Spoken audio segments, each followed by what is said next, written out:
Nice to see you back. I hope you've enjoyed your break. And we're getting on to the third topic, which is the future of transportation, but especially on land. So we're not talking about airplanes. And I'm sure I will ask Carlo De Grandis, who's with the EU, why actually not? But not now. We'll keep that for afterwards. And it is a great pleasure to have Carlo De Grandis here. He is joining us online. He originally is an environmental engineer. He's been working for the EU for nearly 20 years. He's a policy officer, so he can tell us everything about regional policy, transport policy, and climate policy within the EU. Carlo De Grandis, the stage is yours. Thanks a lot. And sorry for not being there. It would have been, I would have appreciated it, but it was not possible. So good afternoon, everybody. Let me start. I won't tell you everything on all these policies because there's no time, but I'll try to touch upon the most important technological and policy choices concerning land transport decarbonization. So first and foremost, let me send a message that we saw in these decades that it was possible to decouple growth from decarbonization. So we had a decrease of 32% of greenhouse gas emissions with respect to 1990 in the EU, with a significant economic growth of about 60%. So clearly, there's no necessity to associate fossil fuel consumption and growth. It's rather the contrary when you don't have fossil fuels. And that's what has gives also the courage to embark on the overall European Green Deal, which is a vision to become a carbon neutral in net terms continent by 2050, at EU level at least, of course, and with an intermediate step to reduce our greenhouse gas emissions compared to 1990 by 55% by 2030. This has all been enshrined in a climate law, so it's a mandatory measure, and has led to setting a new package of rules and policies additional to the existing one on transport, which is called the Fit for 55. And if we see it, there's quite a lot of it concerning transport. You see the red measures all concern transport, notably in an intramodal way. So that was much focusing on how to decarbonize in each and every transport mode, including the maritime. You see the FuelEU maritime initiatives, which is coupled then with the ETS. We'll talk about it later. The FuelEU for the aviation, but also the classic example we are all talking about on the revision of CO2 emission standards for cars and vans, which you see on the left-hand side at the bottom, but which is also accompanied with measures on the alternative fuel infrastructure, which are needed to have all the infrastructure in place to favor the deployment of zero-emission vehicles. And there's a comprehensive revision of all the ETS. What's the ETS? Is the largest carbon market in the world, is the emission trading scheme for greenhouse gas emission, which applies to the Europe, Norway, and Iceland. So going further on this detail, on ETS notably, there used to be one ETS, which has been revised in 3 phases, that has been now widened to cover maritime, to phase out free allocation for aviation and other details for aviation. But there's also a new measure to ensure the fairness at trade level, which is the Carbon Border Adjustment Mechanism, CBAM, where we will be able to tax greenhouse gas emission, or carbon actually, as we say, usually in a shorter way, but not correct 100%, carbon emission on imports, notably of steel, aluminium, fertilizers, and a few other goods, electricity, hydrogen. And whenever they are not taxed in the local market. Sorry, but I was coming back from a very bad cough and flu during this weekend, so I hope to be able to end this presentation. But to this system, ETS is the acronym for emission trading system, has been added a new ETS, ETS2, which you see in the red arrow on the bottom, which applies to road transport and buildings. And the reason for this is that this sector were lagging behind, were not delivering. road transport not at all, and buildings were definitely poorly performing.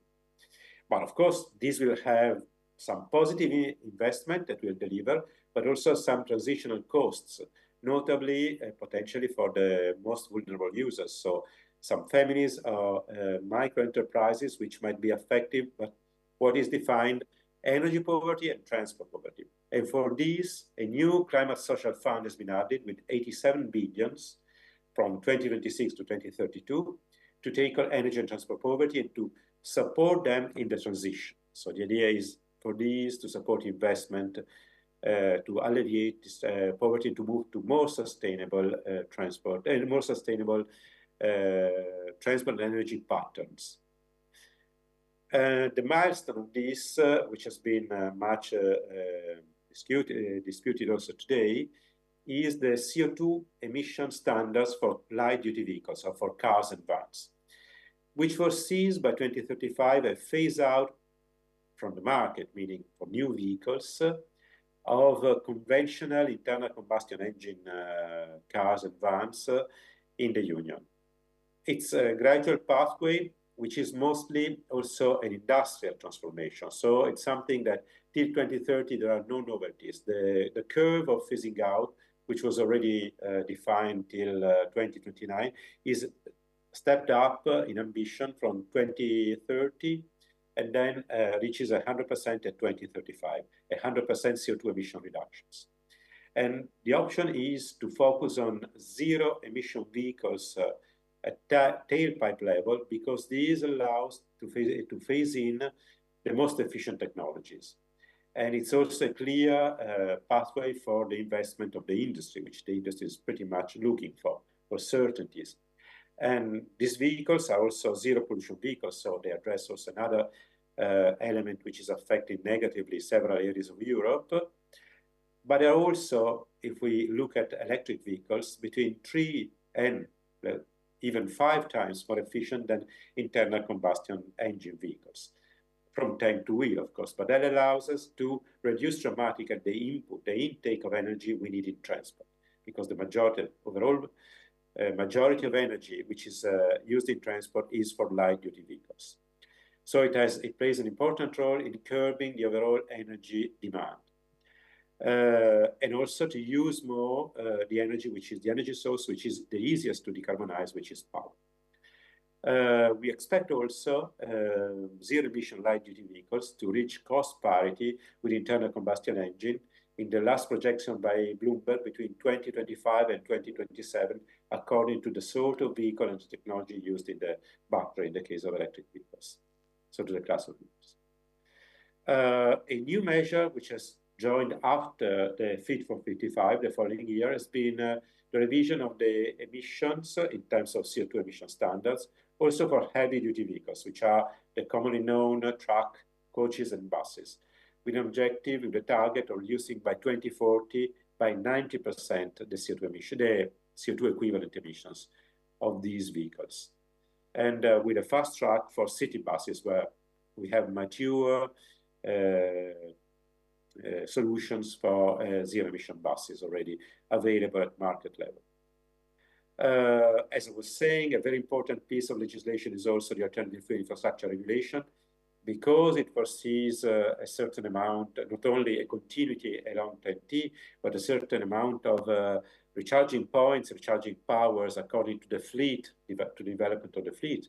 So it ensures that you can have anyhow always a good level of charging stations accessibility, but also because it defines the rules and mandates a standard for the full integration of vehicles and grid, which is very important to provide demand-side flexibility, but also potentially to use bidirectionally the huge storage power of vehicles to feed the grid in the case of peak, thus doing the peak shaving that allows us to phase in renewables earlier, but also to phase out, to decarbonize the electricity grid in a very short time frame.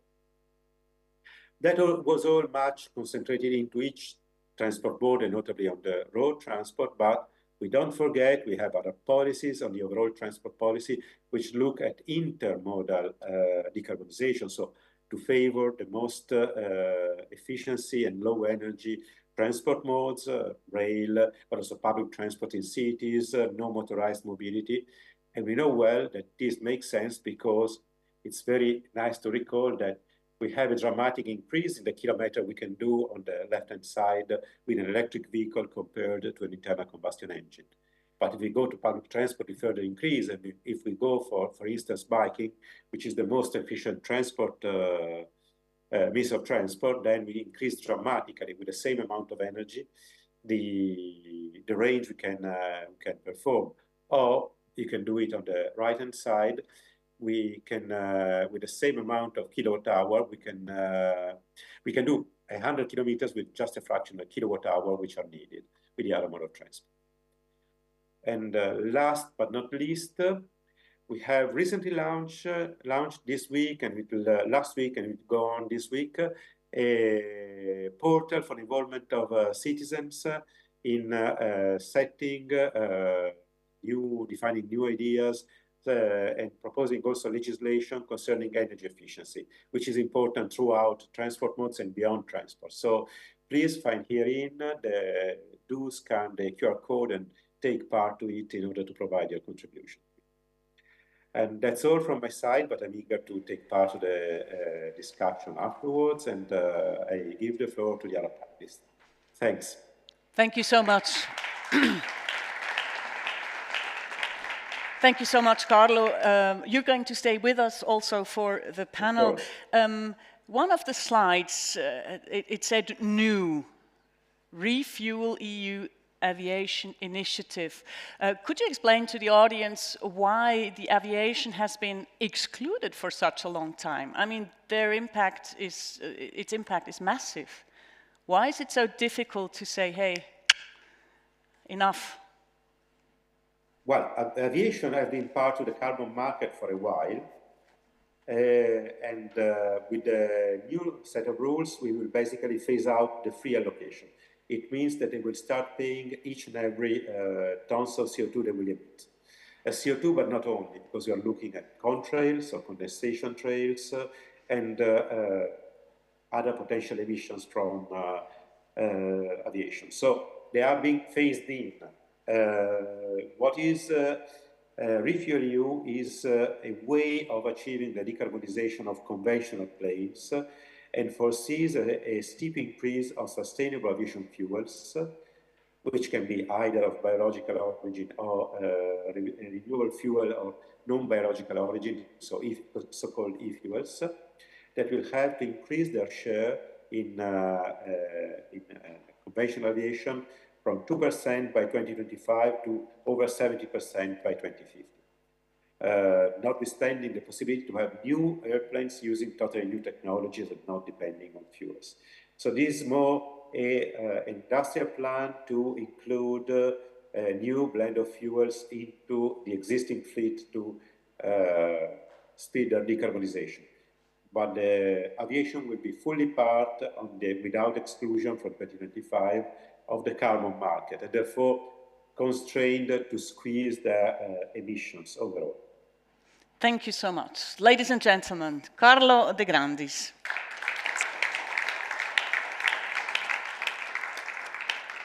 So, in the course of today, we've heard several times that it's not just about technology, it's also about the people. We need enough engineers, that we've heard, but we also need people to say, yes, I'm going to go along, I'm going to change to an e-vehicle, I'm going to reduce the electricity, use the amount, or buy a new fridge or whatever. How do you do that? It's not that easy. We heard self-responsibility is not working. That's what Mr. Nordmann said this morning. And I'm really pleased to have our next speaker here. He studied at EPFL as well, communication systems, and now you can guess where I'm going. He is not only on focusing or optimizing mobility, transportation and logistics from a technological point of view, but he's also including social and economical aspects. The stage is free for Olivier Gallay.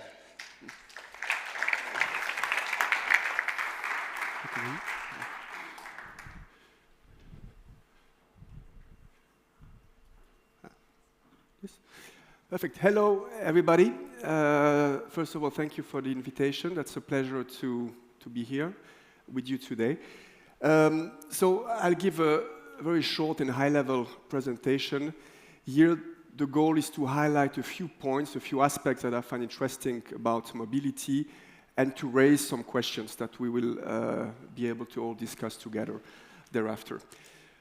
So the first thing I would like to mention is, our volume of mobility has been steadily increasing over the ages, this especially since the invention and spread of the combustion engine.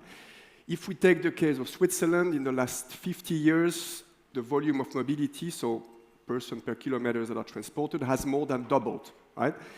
And it's expected to further increase by 11% in the next 30 years. So these are the numbers from my colleague from the Federal Office for Spatial Development. So, of course, these further increase in these models, so we take into account like the future trends about transportation, the planned and expected development in the infrastructure, the changes in user habits, but it would not take into account that there are more radical changes in the society or economy. And of course, if it would happen, it would have a direct impact on mobility because they are quite interdependent, right? Now, what are the reasons for this growth? Okay, first, demography. Population is growing, so more mobility. But it's actually more due to economic growth, right? The GDP. People have more buying power, so they can invest more in their mobility. Just to give you a number, if we take the overall costs that are dedicated to mobility, so those that are covered by the collectivity and by the users, it corresponds to 11,000 francs a year per inhabitant in Switzerland. That's, in a ballpark, the same amount we spend on health. Right? And I could add here technology, right? We have made transportation faster, safer, more reliable, so of course it has also boosted the demand. So technology is also responsible for that. We are hosted by the Zero Emission Group, so let's talk about impact. Mobility is responsible of 32 to 38% of the CO2 emission in Switzerland, depending how we measure, and this does not include international aviation. So it's a bit higher than the average in Europe, for example. So, in the path to net zero by 2050, mobility will have to bring its share of decrease. Now, if we take some habits, right? At the time being, more than two-thirds of the kilometers traveled in Switzerland are still done with personal motorized transport, cars and motorbikes. 20% public transportation, 5% soft mobility. And again, with this forecast, it's not expected to change so much by 2050, right? Minus 5% by 2050. What is the reasons behind these modal choices? People will choose one mode because of simplicity, because they are used to one mode of transportation, they don't want to change, because of comfort, speed, cost, and many reasons, right? What is interesting is that if you have a look at the elasticity of demand of public transportation, actually people are more sensitive to travel time than cost. Meaning that if you improve the offer in public transportation, it will have more effect than if you decrease the prices. Now, just to mention, we might think that most of our mobility is linked to commuting, to job-related movements, but actually we see that it's actually much more for leisure, right? Now, mobility is very central in everyone's life. And so in that sense, mobility is very interconnected to major sectors, right? Let me take two examples. Faster transportation has an effect on the job market and the real estate, right? People can commute from further away. Also, how you would develop the cities, right? The mix of allocation of the space inside the city could have a negative or positive effect on the demand.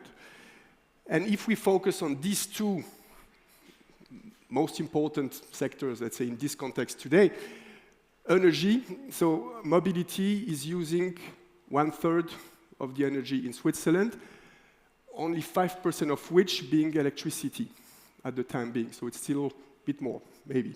But it's still majorly relying on fossil fuels. So yeah, just to show that if we want to have a massive electrification of the mobility, obviously it has to come with the simultaneous development of the energy infrastructures. Land use, mobility is very, can I say, demanding in terms of space, right? It takes a lot of space. The roads, the rails, the parking lots, the train station.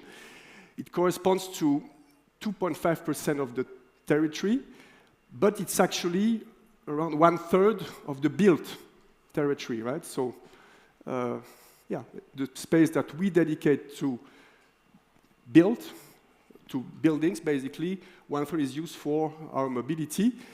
So, yeah, we see here that, especially if we see the stress we have from other sectors, we have a lack of housing, right? So here we really see we have a need for developing infrastructures that would allow for a consolidation, a mutualization of the mobility flows, having more people traveling on less space. And yeah, one aspect that is also very important is fairness, right? Mobility is very individual and personalized. We all have different needs, different constraints. Think of people with reduced mobility. How could we provide a fair access to them? Also, how can we provide a fair access to all different income classes, right? Especially when it comes to access to employment. Think also about housing prices. There is a link, like the more a place would be connected, has good transportation offer, probably the more likely the rents are likely to raise, right? So how could you also provide a reasonable transportation offer for those who cannot afford high rental prices? And also between the different type of urban spaces, right? Like urban and rural spaces, right? Here, definitely the offer will be different. So, and I think that raises kind of a fundamental question, actually. How, yeah, when, for what purpose, and until what point, actually, should mobility be considered as a right? In other words, how could we define what is the mandatory mobility and the one we should maybe consider as being optional, especially if you want to tax this mobility? So these few aspects, I think, help us to raise the main question that we will discuss now. I mean, how can we reach a fair, safe, and sustainable access to mobility by 2050? And here we are in an engineering school. So yeah, can technology alone resolve all the faced challenge? And if I'm raising the question, probably I will have a negative answer to that. Yeah, technology, what are we talking about? So here are some trends, right? If we talk about vehicle and fuel efficiency, so alternative energies, we could think of electricity, but also hydrogen, ammonia cells.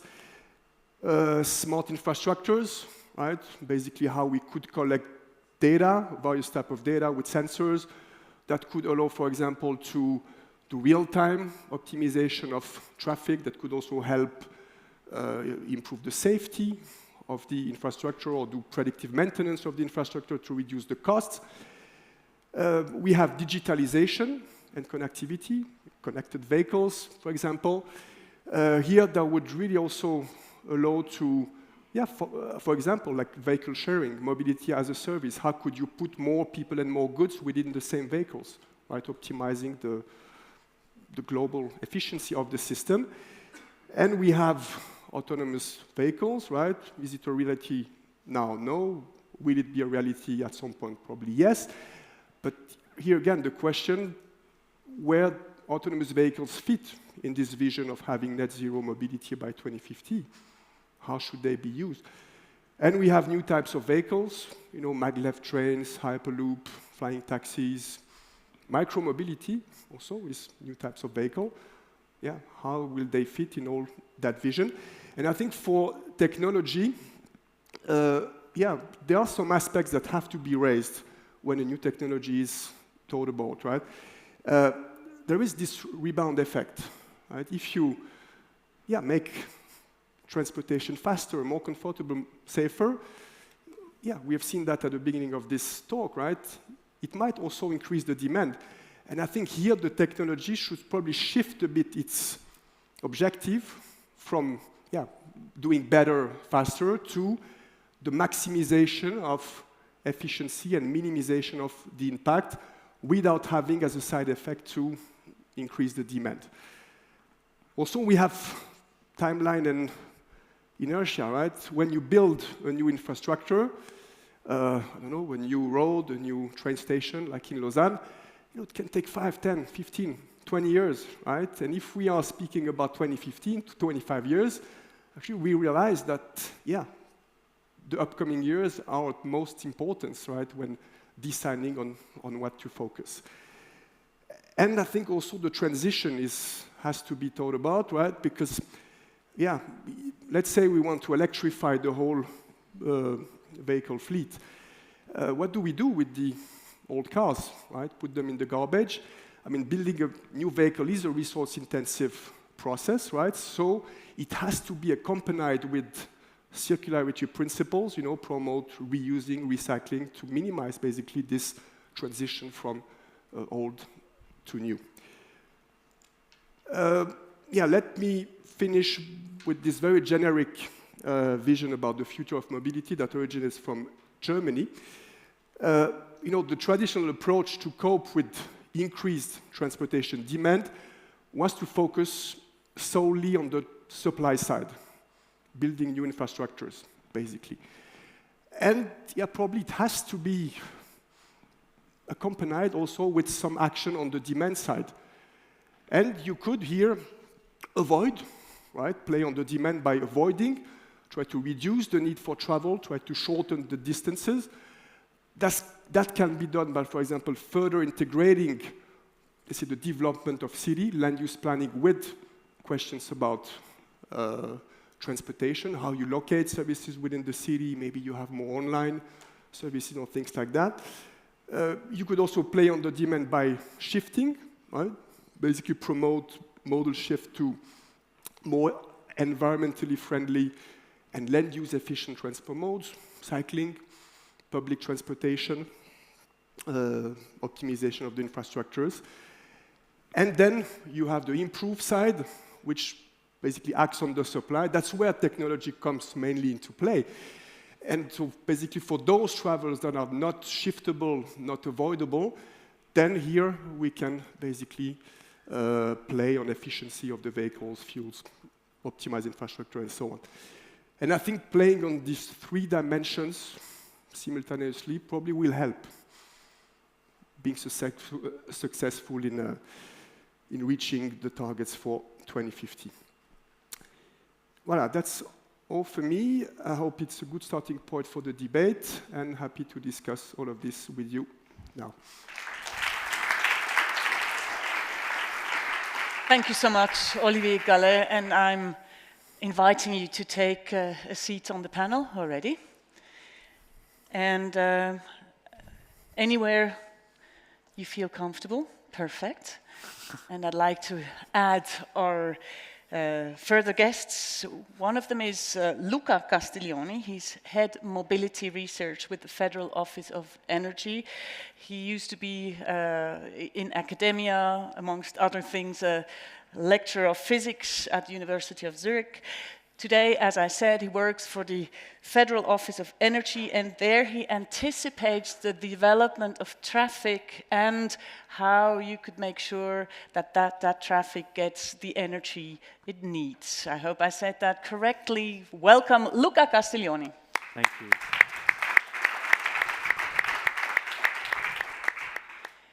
And then to add a little bit to the powder keg, I hope, Giovanni Mori. He called himself a symbol activist. He was the spokesman for Fridays for Future Italy. He wrote his thesis actually at APFL about APFL, how to bring APFL campus to zero emission. Who knows, maybe he's the forefather of this event. I don't know, but cool that you're here. He freelances today as an engineer and he coaches enterprises, companies to help them to get to net zero. Please.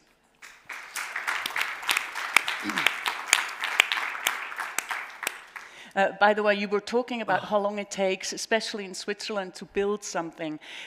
You told me during the break, I'm coming back to you, Nel Reimann, you guys built a high power voltage line in Valle. Tell me again how long it took. 36 years. Could we have sound? Perfect. 36 years. Thank you so much. 36 years. We're looking at a longer perspective, hopefully not built on hope, but on facts. All right, so let's get started. Actually, I would love you to look into the future. Very briefly, each and every one, 2-3 sentences. Thinking about 20 years from now, what will our transport look like? Will we have super fast trains? Will we have drone taxis? Will we have, I don't know, the high-speed underground? Will we still be in our combustion engines? 20 years from now, what do you reckon will transport look like in Switzerland? Who wants to start? Oh, you're dealing with the future of transport every day. Luca. Thank you. Yeah, we've got a couple of perspectives. I mean, what you have shown during your talk, those were actually the transport perspectives of the Federal Office of Spatial Planning. So this is our main tool. We see we still have an increase in the person kilometers, so the total amount of traveling, which is lower than the expected population growth. So each person actually travels less. But now, what does it mean? What will it change? What we'll have for sure is electric mobility. This will change. We have seen we will still have a lot of cars on the roads. Hopefully, the large majority of those will be replaced at least by electric cars. And then I think the change that we'll have will be particularly in the cities, where we will see more active modes of transport, more biking, more electric biking. And then we can still always hope for a little bit of shifts towards more public transport, but there are limitations. But looking at the transport system as a very conservative system, I would not expect a very big change. No like a huge share of autonomous vehicles, no underground transport in Switzerland. Don't expect that. But at least electrification and some modest modal shift. And no drone taxi. We'll see. It's quite different from my That would be aviation again. Giovanni, what do you think? Okay, I'll go for it. Obviously, I totally share like the vision, the ASEI vision, and also the European vision that we have for the next years for the cities. Actually, I hope that in the next, we should in the next 10, 15 years have sort of car-free cities. While according to all the studies, all the data, we know that we have like more efficient transportation from cycling and whatsoever light way of transportation within 4 or 5 or 6 kilometers, according obviously to the infrastructure you have. But actually, Paris is doing great transformation in really 10 years from 2012 up till now, 12 years. You can really see, like, it's quite famous, the transformation Paris is undergoing more faster than Amsterdam did. Yes, they are calling, it's Anne Hidalgo is calling, no, complaining for what we said about Paris. It's fine, Anne. No, the mayor is on the phone. And actually, it's possible. Like politics show that Paris is not just a simple city. It's not a small city. It's possible to see that at least in cities we can do very sharp, very clear, very strong transformation within years. And that's the way I come from a small village out there from a city, so I know that we are not having no cars in our life, but at least we should cut the half, sort of. That's the rule of thumb in some study that you can see that's affordable to make people move to see their friends or to see their whatsoever. and at the same time, we have to start from the very simpler spaces as cities. But we have to, I don't know, we have sort of 1 billion cars around, 2 billion cars around right now. I think 1 billion and something. And like the perspectives around the world is, to transform them in electric cars. And that would be an incredible rebound of resources and many, many times. We have to cut a lot. We do not need more electric cars. We need very fewer cars, but electric. That's really, I think, the key of transportation. And I think it should be, spread much, much more than how we are doing, because we risk, we have seen before with the energy mineral expert from AIA, I know in Italy it's very difficult, AIA, yeah, International Energy Association, that smaller cars provide minus 25% of, requires minus 25% of materials. That should be our main driver if we want to arrive safe and sound at the end of the next 30 years. So not just fewer cars, but smaller cars, and especially not talking about smaller cars. Maybe you can agree to that. Somebody said to me when I had him on the phone, he said, if you look at the size of cars in Italy and France and Switzerland, the Swiss drive the biggest cars, not because they have the smallest ego. The correlation is the cash they have, no? Is that? The money, the buying power. Probably. Yeah, I mean, this is well known. You can see that in an overview of Europe, like it correlates pretty much one-to-one with purchase power of population. And this is one of the largest challenges that we face in Switzerland. Like, if I can afford a huge Porsche or Mercedes, why should I share a small car? This is what is in the thinking of a lot of people, and this is not going to be easy to change. So, but isn't there kind of a paradox? I mean, if, for instance, somebody would want to make fuel 10 cents more expensive for like a CO2 whatever donation, people go crazy. But if they buy a car to fit the whole family in, huge SUV, whatever, and they use it once a year to go on a skiing holiday, if you add that up, by no means is that cheaper. Why do we have this bias in our head? Would you know? I would still say the status dimension probably is decreasing in Switzerland. It's still there, but it's decreasing. But after, I think this is really more kind of a convenience thing, right? I want to have my car available at any time, and then if I have to share a vehicle with someone else, okay, maybe it won't be available, or have to, it won't be exactly in my house. And I think like this simplicity of transport is quite major in the decision process of people. But then maybe one thing like about the trends, like if we speak about autonomous vehicles, right? I'm not saying that it would be positive in any situation, right? Because there could be a rebound effect as well, right? Basically, if people can do what they want in their vehicle, being alone with your own music and so on, people might actually want to spend more time in their vehicle. But for the vehicle sharing, I think this is an opportunity, right? Because somehow, the vehicle would come to the people. So maybe this barrier somehow to have to go to the next mobility point to get your car would disappear. So that could potentially increase the attractiveness of vehicle sharing. So it would sort of work like Uber, but it would be a car sharing thing. You were talking about convenience, and we were talking a lot about how could you get people to actually do a shift and start buy maybe an e-car. So money certainly does play a role. But if you think about convenience, wouldn't it have to be, you'd have to have the charging infrastructure from Stockholm to Rome, knowing that your battery will last long enough that you don't just stop dead somewhere out in the sticks. That the car would have to be cheap enough so it's actually worth throwing your combustion vehicle away, and then you could get people to move along. Do you agree?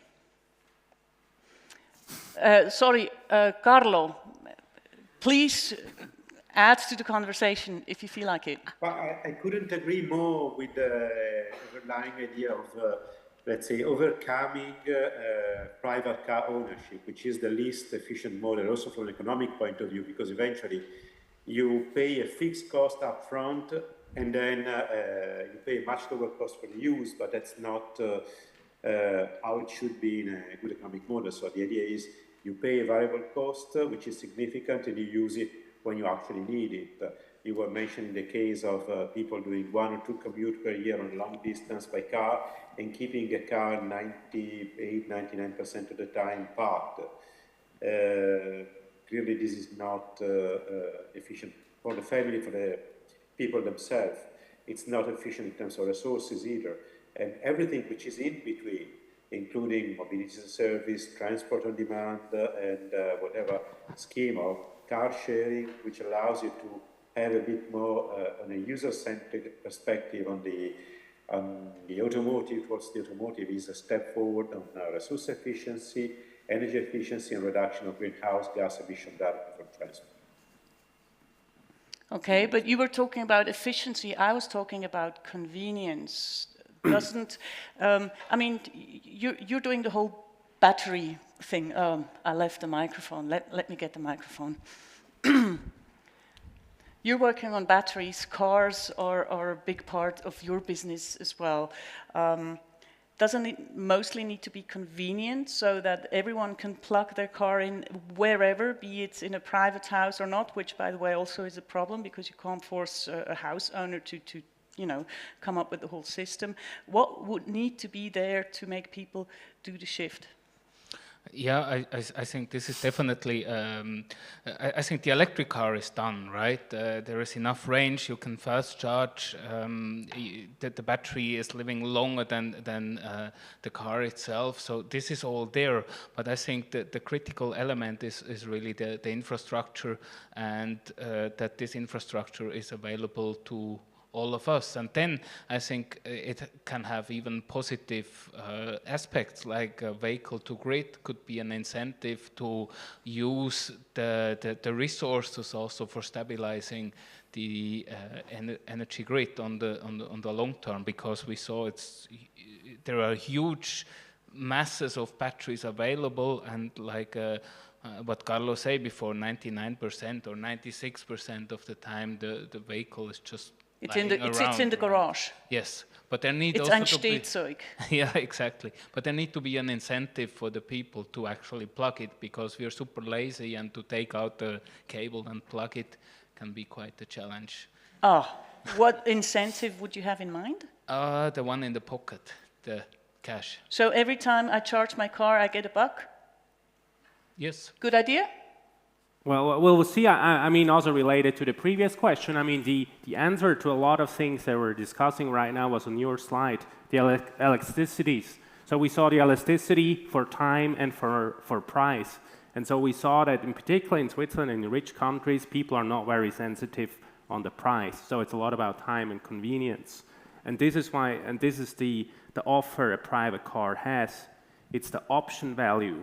It's not you use it, but you have an option to use it anytime, and this is what you're willing to pay for. And so the new offer, the shared autonomous car or whatever, has to bring this in the same time.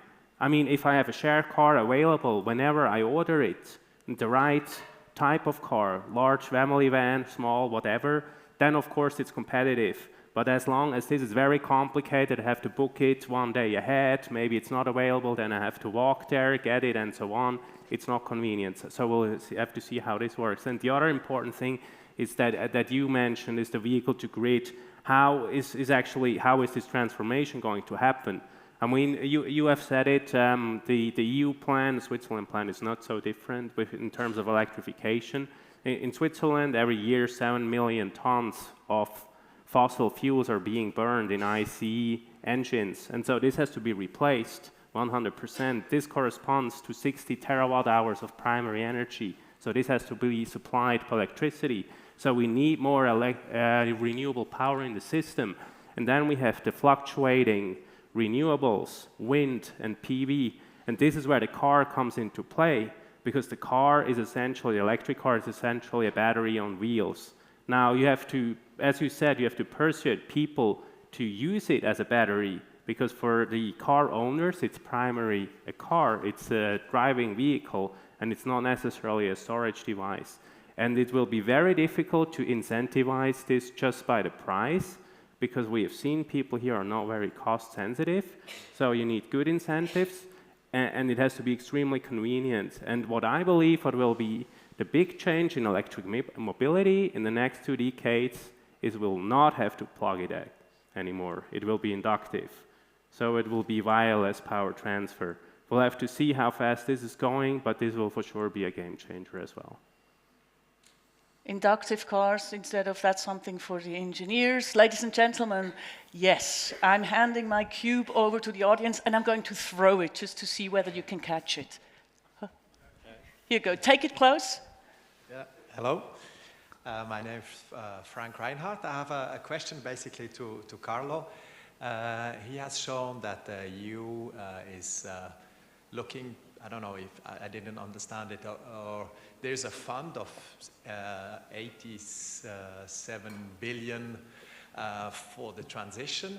My question is Europe equipped to challenge the concurrency from the other models? We have seen the Americans putting 370 billions to the energy transition, and we have seen also China putting lots of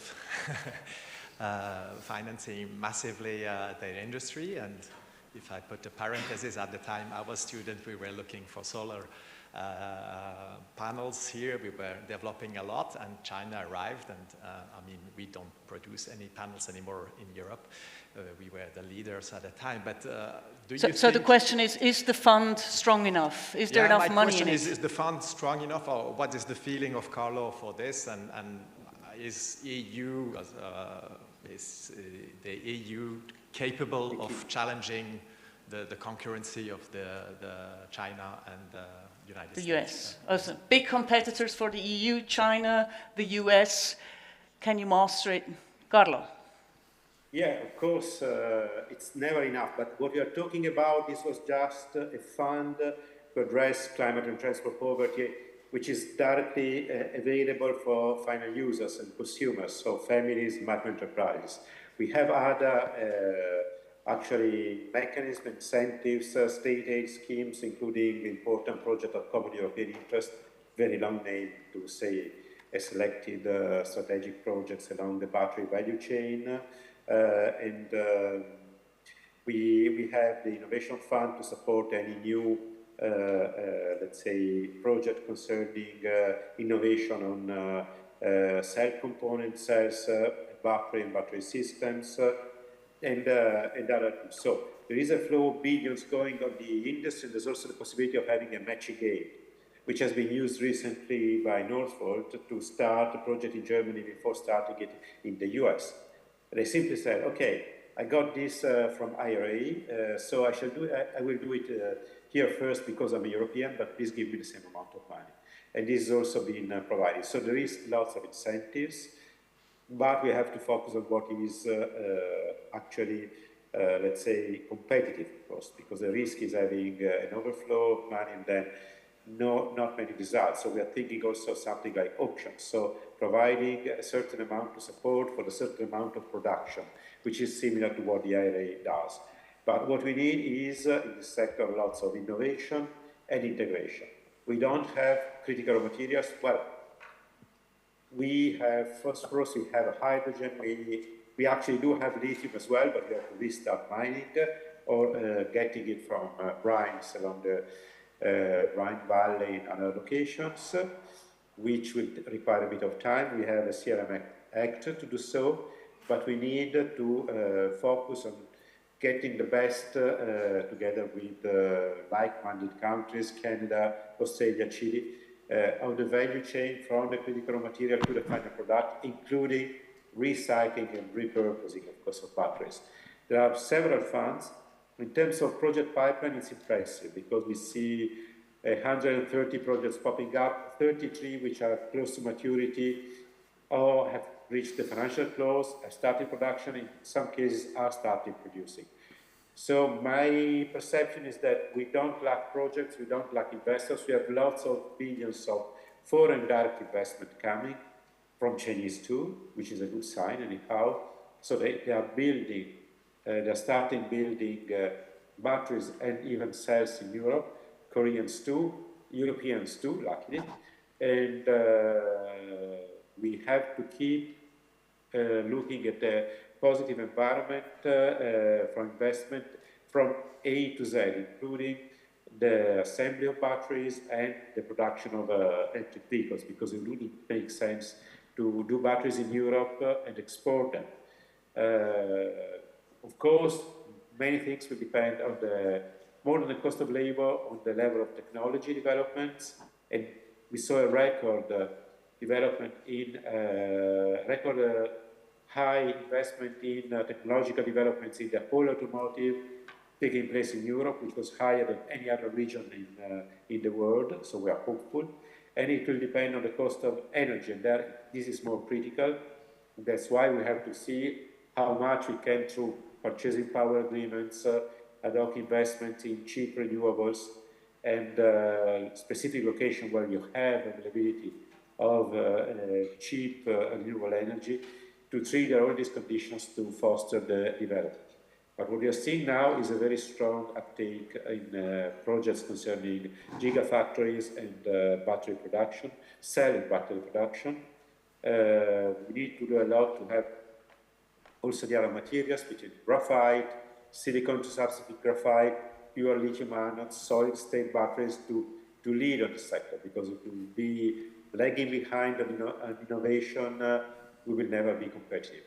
You said that there is an uptake in battery production. Somebody this morning said, well, maybe there's not going to be a European car production anymore, taking one step further. The first car, March 2023, running on a sodium-ion battery. China, because they're just further than we are. Is that going to be the future? Yes, there is also one thing that we have to keep in mind about his speeches, that there was a proposal from European Parliament to ban the combustion engines within 2030, and it was there on the table, and actually many car manufacturers do it within 2030. It was just our lobbies that decided to postpone it. Actually, yesterday I've seen a video of David Coulthard. Do you remember David Coulthard, the former Formula 1 pilot from Mercedes? There was a video of 2012, him driving on a Mercedes SLS, 100% electric, and you can see his face. That was, was really. He was happy. Yeah, it was really, he didn't expect that acceleration, that car to be ready. It was 2012, so 12 years ago.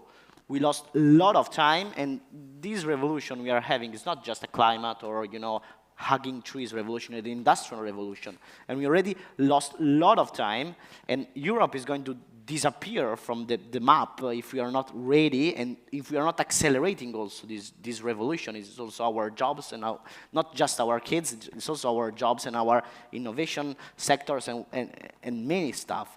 That's why we need to push more and to accelerate also on this stuff. It was there, we just postponed it. Well, why did we postpone it actually? Anyone know? Sorry? Why did we postpone it? What happened? Yeah, car makers asked for it. Car makers and asked their staff, Italy as well, just pushed for postpone it, because car makers didn't tell they were ready to do. Actually, they were ready to do. They can. I asked many car makers in private, top level, they say, yes, within 2030, we can do it. But they decided not to do, and to lose many innovation with China, for example. I mean, you mentioned Italy, but I think the much larger country that also played the big role was of course, north of us in Germany. So the German car manufacturers at that time were not ready to produce electric cars, so they wanted to protect what they can produce, ICE cars, and so this prolonged. And this is the discussion that we have many times. It's a discussion about technology neutrality. Will it all be electric? Do we need hydrogen fuel cells? Do we need synthetic fuels, and so on? It's a big debate in the energy supply for the transport sector. What we know, science-based, is that a full electrification It's by far the most energy efficient way. It's in most cases also the most resource economic way. But then you always have to see very location specific, what does the energy system look like? Is the energy system ready for a full electrification of the transport system? In Switzerland, I can say yes, we are ready, but it might be different in different countries. But also what you're saying is that maybe politicians are using the topic to fight their little fight instead of getting their act together and pulling on one rope? Well, politicians have to protect the interests of their own industry, and this is what's happening in the EU all the time. You're nodding, Carlo. I confirm that was much. There is pretty much quite some propaganda on the fact that the choice of electric car would favor Chinese firms. The point is that the cars will be electric. They are becoming electric outside China, Europe, and the US, Canada. So there are no alternatives due to the efficiency, overall efficiency, and advantages in terms of stability, etc. They will require far less elements. They will be possibly cheaper in the medium term. So the point is really that in order to have an industrial future, we need to progress fast in this direction. I fully share this point of view. Sometimes the statements were done not just for the sake of the industry, that even reacted to some politicians saying that the objective is ambitious but can be reached, but was done for the sake of of appealing voters, etc., in the short run, but not in terms of industrial policy. Thank you so much. And the cube is with Lawrence. Thank you very much for the discussion and the talks. So I have a question for Luca. I'm from Grenoble, and in my home city, the mayor is full ecology and has removed a lot of cars from the center. He has removed parking places. We've also seen that in Paris recently there's been a tax for the SUV. I wanted to know whether in Lausanne or in Switzerland generally they've planned to do also changes like this, and if so, are they going to come soon or not? Thank you very much. So basically changing the way people behave by forbidding stuff or taxing stuff. Yeah, with the policy approach, Yeah. Thank you. I didn't get your hometown, so what is your hometown? Grenoble, right? Grenoble. Oh, okay. So I mean, in Switzerland, and I'm talking now for representing the federal offices or the federal government, all know we're following the subsidiarity principle. So we have the communes, we have the cantons, and then we have the federal legislation. And so a lot of what is happening within the city limits in the communes is also decided by the local parliaments. We're currently seeing this being challenged by the national parliament, looking at the speed limit, the 30 kilometers per hour zones in cities, where now the national government wants to, or the parliament wants to imply that the cities are not allowed to do it the way they want. But in general, the regulation is on this level. And I would say Switzerland in general, compared to France, for instance, people here prefer to have less regulation. But there is and faster cars and bigger cars. Yes. But there is this experimental phase of 10 years now that basically cities would be able to try some taxing, let's say, the mobility within their limits. So I think now there is a legal framework, at least for the cities, to try this type of, maybe you have to pay to enter the city centers, and it might come in some communes, right? Yeah, there is a law that allows pilot zones, which have some geographical limit, where you can experiment with road pricing, with mobility pricing, and these kind of things. Yeah. Well, and the one thing they're doing really sneakily is the parking gets more and more expensive, and there's always fewer parking lots. Yeah, but this is entirely within that's what the city can do, all on their own. Okay, next question, please. Hello, I'm Guillaume Albazini. I'm an energy and mining analyst. And I wanted to add that for the car industry, the electrification of the car industry has started with luxury models for the rich people, because for car manufacturers it's easier to earn money with luxury cars than with small cars. And now the next wave of electric cars will be cheaper cars that will be available for less rich people in our countries, but also in developing countries. And I think that will be a very different wave of electrification, because some of the concerns of the European or American consumers, like the range of the vehicle, the big vehicle that we want to have, the SUV, etc., and the kind of use we make of the car for leisure, for example, for trip for leisure, is not the same that you will have for a customer in a metropolis in Asia.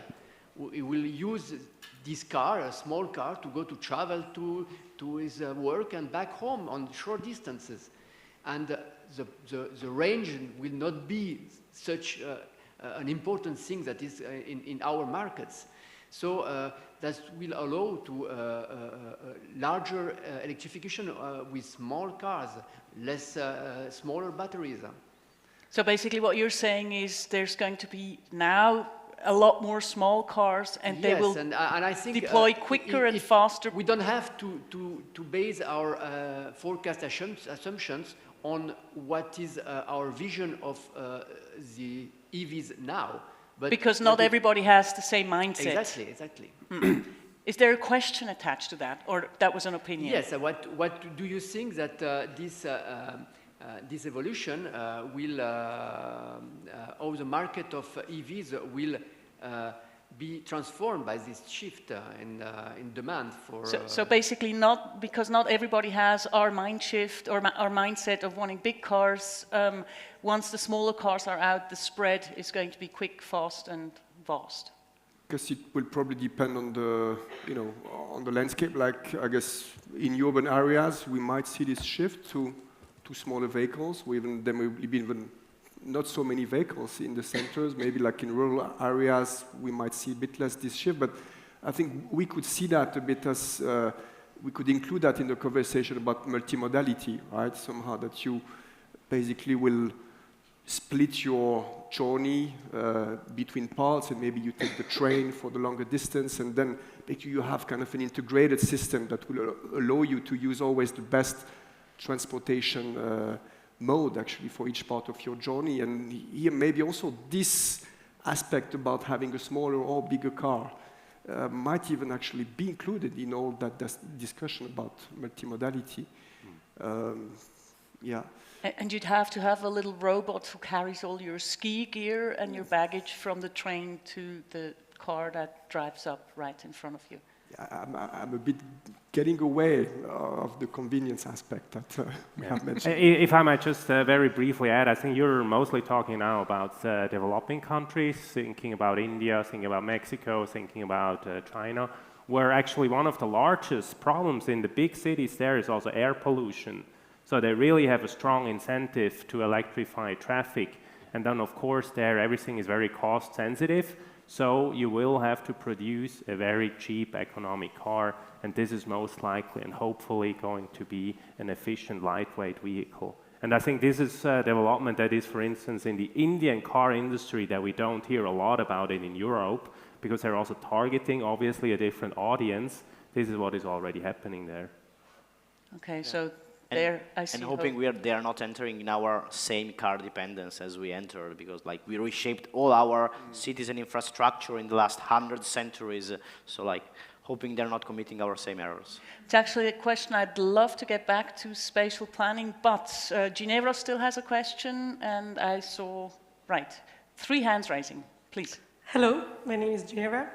I think one aspect that comes out from this conversation is that we need to apply some system-level thinking.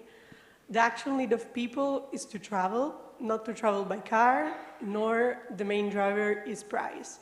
So what are the leverages we can use to realize this transformation of the transportation systems, and who should take care of it? Is it the public sector with legislation who needs to rethink the urban areas because it's where the majority of people is? Or is it rather the industry that needs to provide with the alternatives like shared mobility and make them competitive? Or is it rather individuals that need to change their habits and think of traveling differently, or think of not traveling, or what are the, and, or should all the stakes talk together to realize this transformation? I think this is the answer. So basically, who needs to do what and who needs to talk to whom? Yeah, let maybe, I think that's kind of say, sequential process. Like we said that basically the users, they have to be proposed good alternatives for change, right? Otherwise they won't change by themselves. Then the automotive industry, right? Probably they're also quite risk averse, right? Somehow if they propose too disruptive products, there is a risk that some of their business would be harmed, right? So that's why it's also a bit shorter. Like these big cars, also maybe one just reason for that is, okay, let's produce a car that looks as similar as it used to look like, right? So basically now the electric cars look the same as before, but we've put an electrical engine. They could look different, but they didn't dare doing it. So the automotive industry, probably they won't change that fast, right? They want to go as slow as possible. And then, okay, probably then, if we exclude these two actors, probably the lead has to be somehow taken by the state. I think the state has set mostly two turning knobs. I mean, the reason why we have so much traffic is because the energy is way too cheap. For instance, here, I mean, in other places, of course, we see a lot of energy poverty. So it's a matter of how you do energy taxation, energy pricing, and the same goes with emission. But then when you think about the system, then you have to even think one step further up. It's not that we have a need to travel. We have a need to participate, a need to be in a certain activity. And the traveling or mobility is just a satisfier. And so we also have to rethink this. So we have to think first, do we need to travel or don't we need to travel? And we can also work on this. So this is the avoid and the avoid shift improve scheme that you have shown. So this is also a gigantic lever, actually, that people often forget about. So then maybe the four of you could elaborate quickly on what would future cities or even smaller communities have to look like in order to get this shift going. So what's it got to do with planning, infrastructure or space or where we build? Very flash. There was one very interesting experiment carried out here in Switzerland. Maybe some of you heard of it. They just took out 100 families. I don't know if somebody of you read it. They just got out their car license for 1 month, and they said, okay, for 1 month, just try to, maybe you did it, I don't know. For 1 month, just try to do your stuff without your cars, okay? So we provide you all the ABO, all the sharing services that you need, just try it.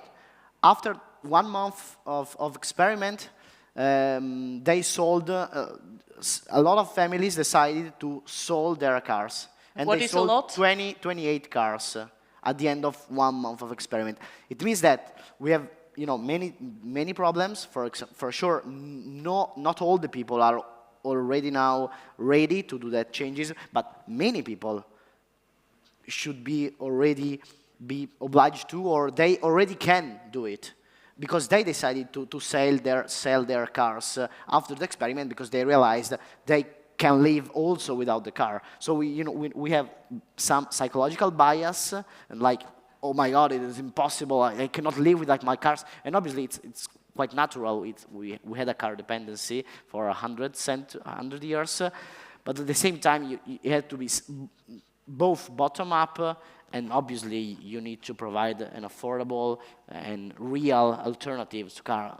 So, but basically, you say you have to give them the possibility to make this step, be it as like a pilot where you try out. Once you demonstrate it, you can force them more, because first you have to demonstrate that you can. Many of you can do more. Okay, and when we talk about how we construct, for instance, housing, building, businesses, and where, what role does it play and what's being done? Maybe also to Carlo, forse? could you reformulate? Sorry, so when it comes to, or maybe Olivier wants to start. It plays a role on how we construct cities, how we build, yes. In order not to be, not to need to commute too much. That plays a role. It's got an impact on how we use or how much we use cars. I mean, yeah. Of course, it has a huge effect, but also basically we cannot change everything in one day. So we basically rely on basically everything that was done in the last century. Basically. So we're screwed. No, we are not screwed. But I think we should think about that in the evolution of cities, and I think probably densification is a good thing, right? Densification. Yeah, because then it's easier, like basically to introduce like mass transportation because people are located at the same place.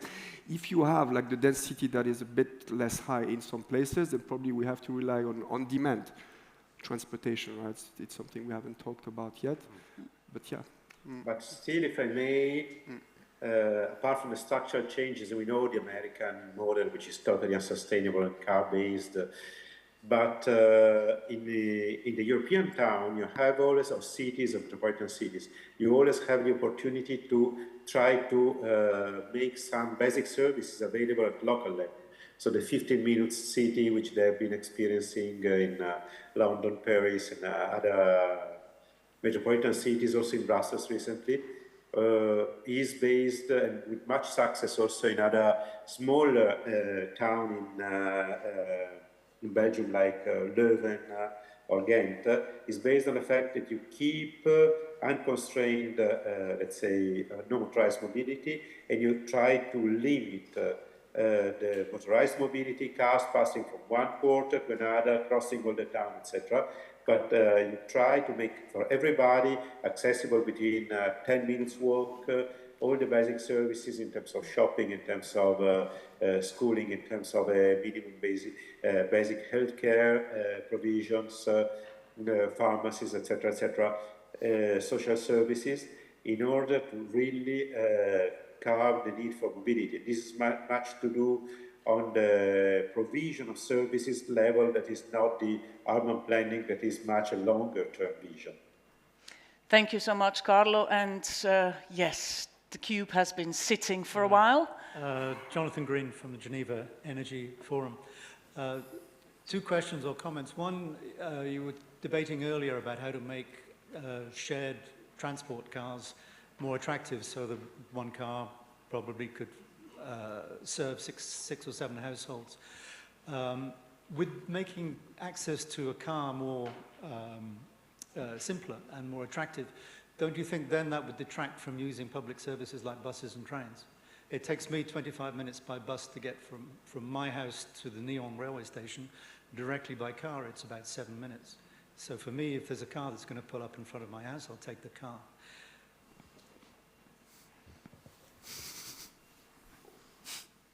Yeah.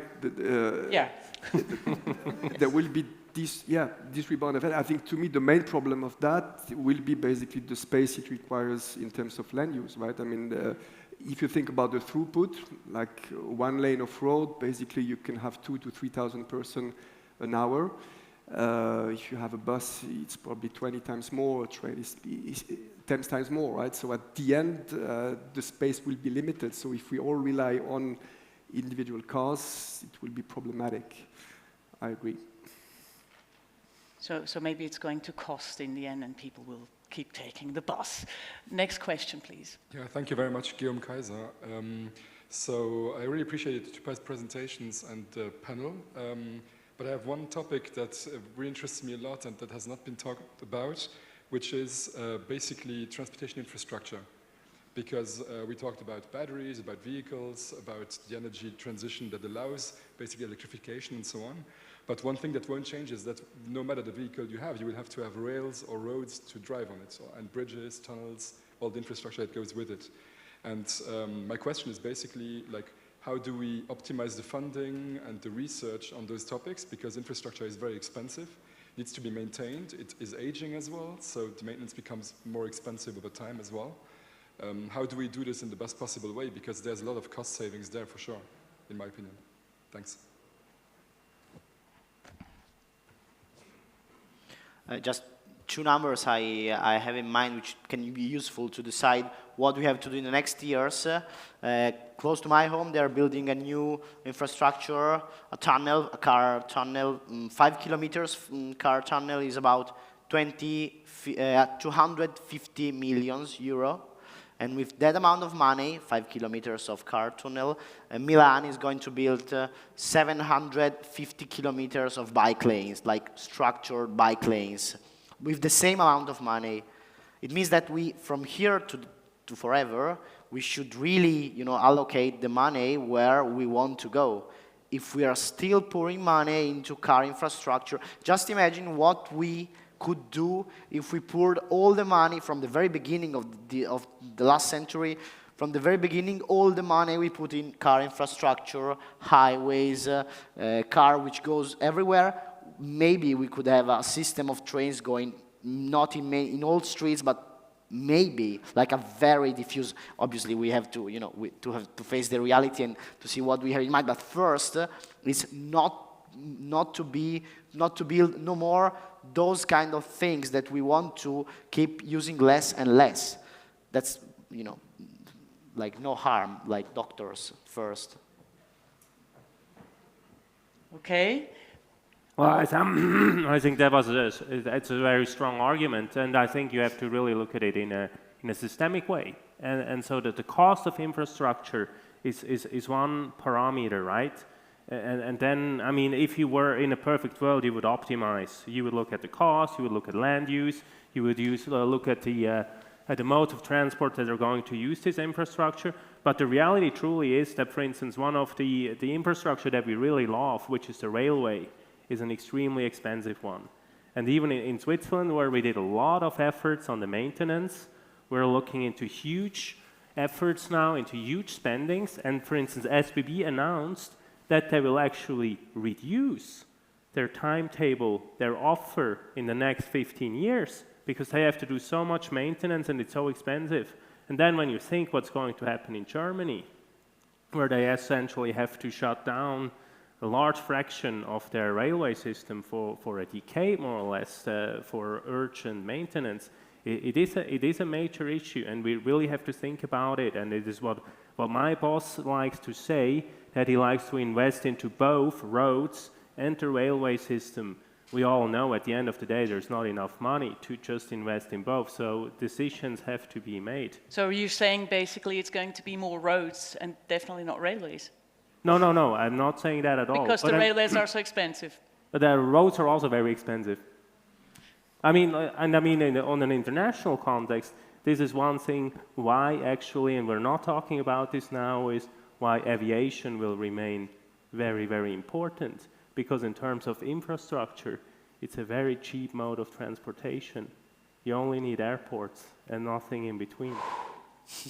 What a statement to finish the discussion, more or less. I saw Carlo De Grandis smile just now, but we're running out of time.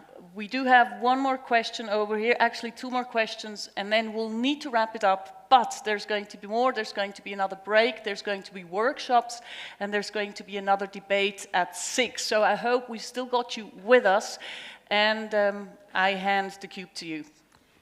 Thank you so much. Julia Steinberger, University of Lausanne. I had 2 points to make. One is that I heard that public transportation is only possible at high density. That turns out not to be true. It's commonly held to be true. It turns out that studies have shown that as long as you have strategic control over public transportation and you guarantee interconnections, you can do low density public transportation. But you have to ensure commuters that they can make their connection. So that's one point. The other point that I wanted to make that I don't think has been raised here so far and that we really need to pay attention to is what is driving the trend towards larger and larger cars. And I'd just like to plug the work of my former postdoc, Thomas Haynes-Dorrans, who wrote a beautiful paper that received too little attention last year on the financialization driving SUVization. So the reason that there are more and more SUVs is because car manufacturers are banks. They are selling cars through finance, and they are making a growing chunk of their profits through finance, and it is unregulated. When you're buying a house, You have a bank that gives you a mortgage, and you buy the house from somebody that is not the bank.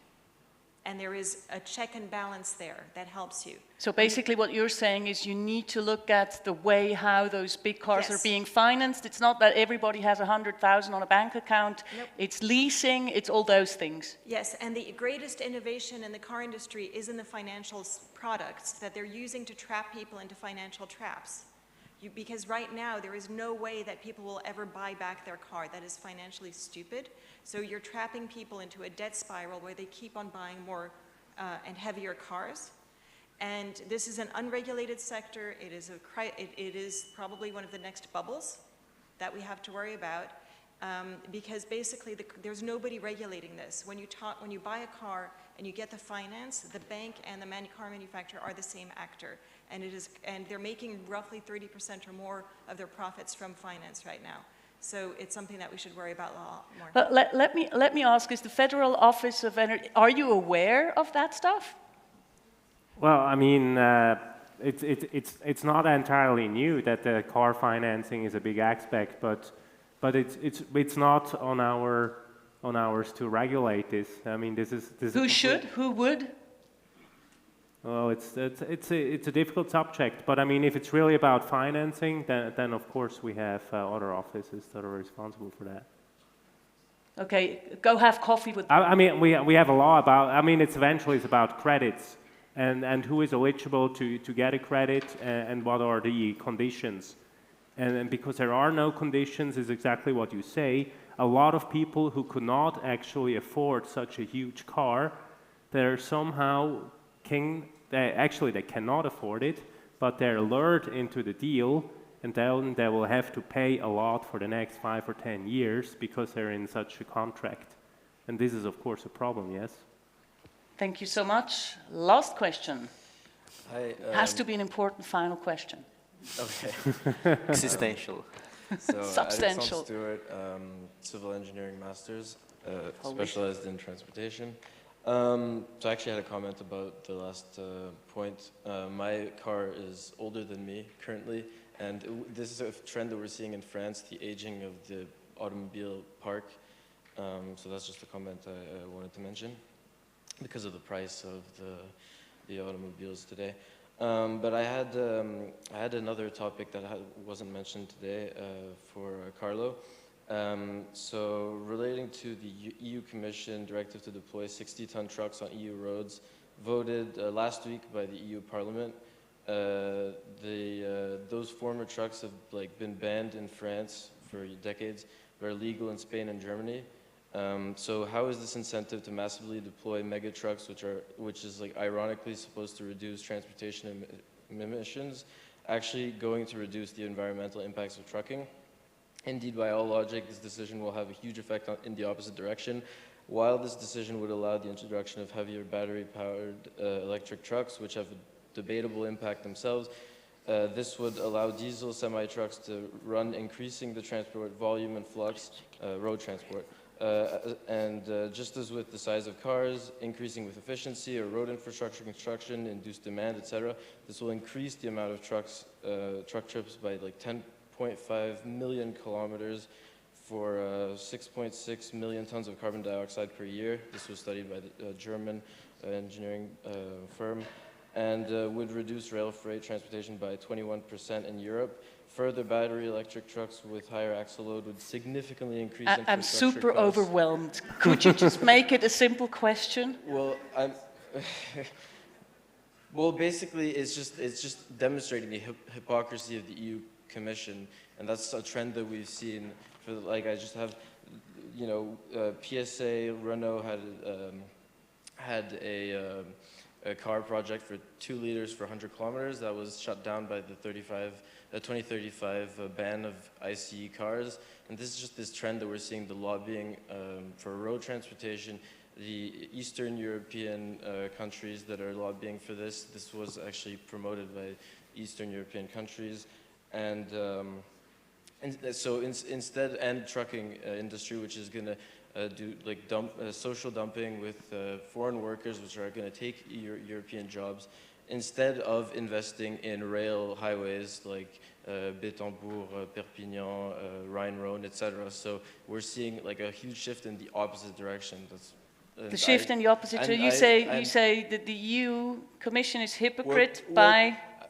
It sounds opinionated, but this was passed last week this was pushed by the EU Commission and was voted by the EU Parliament to increase the weight of trucks. And this is going to have a huge impact on infrastructure, and I just wanted to hear what Carlo had to say about Okay, how smart is it to increase the weight of trucks? Carlo. Good point. No, first and foremost, it's not a position. We put 90% of our money on transport in railways. We have defined mandatory railway standards for interoperability, etc. We are increasing the capacity of railways, the loading gauge, the signaling system, which is old and aging. It's 21 different ones. We are unifying it to allow 50% more capacity in railways, faster and safer. And that's where most of the money goes. We have provided at the same time the Combined Transport Directive to incentivize transfer from road to rail of transport. So these are the main acts, including the maritime single windows, electronic maritime single windows, and the EFTI to improve a better multimodal integration, which means bringing more freight on rail.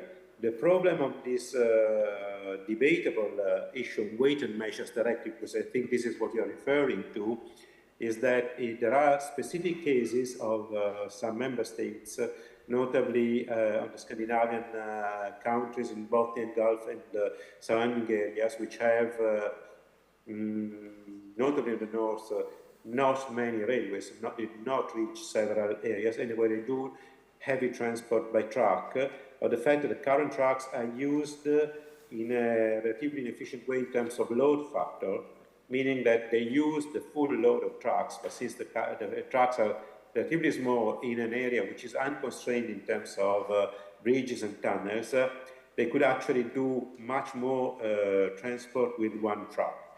And there's an acronym on the on 3 letters which I do not recall because it's not my dossier, but these ultra-large trucks would not be allowed everywhere in Europe, but they were forbidden in internal markets. So in some cases where there is no actually rail infrastructure for a decent length of the journeys, notably north-south of the Scandinavian areas, the idea of using a wider truck was better, as it's always better to improve the load factor you are carrying, but that was the rationale underneath.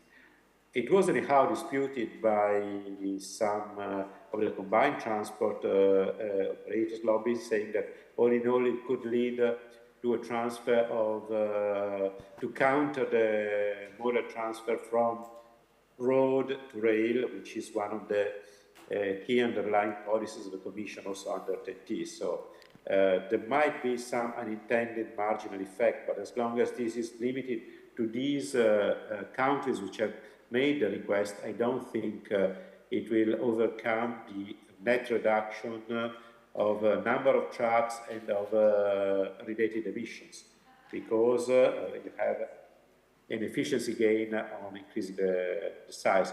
I am totally against doing it, generalizing it as a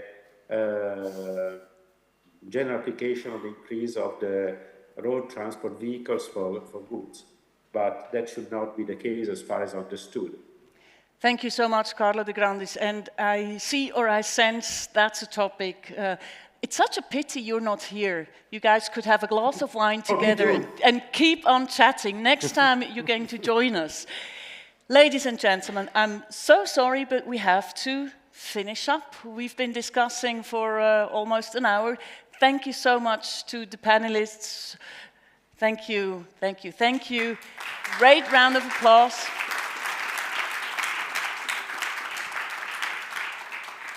that was it for the Future of Transport panel, and I still saw some hands going up. You might want to use, we've got a 15-minute break at 4:45. The workshops are going to start.